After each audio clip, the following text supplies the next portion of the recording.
சிவபெருமான் தனது மகனான விநாயகரை காவலாக நிறுத்தி யாரையும் உள்ளே விடக்கூடாது என்று கட்டளையிட்டு குளிக்க சென்றார். அசுரன் பர்வதா கணாசுரன் உள்ளே நுழைய முயன்றபோது கணபதி அவனை தடுத்து போரிட்டு வென்றார். பின்னர் சிவன் திரும்பி வந்தபோது கணபதி அவரை அடையாளம் கண்டு கொள்ளாமல் தடுத்தார். இதனால் கோபம் கொண்ட சிவன் தனது திரிசூலத்தால் கணபதியின் தலையை வெட்டினார்.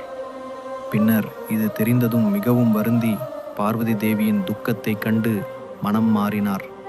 கணபதியை மீண்டும் உயிர்ப்பிக்க சிவன் தனது கணங்களுக்கு முதலில் காணப்படும் உயிரினத்தின் தலையை கொண்டு வர என்று ஆணையிட்டார்.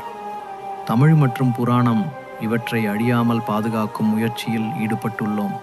இந்த முயற்சியில் என்னுடன் பயணிக்க ஒரு லைக் மற்றும் சப்ஸ்கிரைப் பண்ணுங்க நண்பர்களே. அவர்கள் ஒரு யானையின் தலையை கொண்டு வந்தனர். அந்த யானை தலையை கணபதியின் உடலில் இணைத்து அவரை மீண்டும் உயிர்ப்பித்தனர். இந்த நிகழ்வு பக்தி, கடமை மற்றும் தெய்வீக கருணையின் சக்தியை குறிக்கிறது. இன்று யானை தலையுடைய கணபதி தடைகளை நீக்கும் கடவுளாக பிரபலமாக உள்ளார்.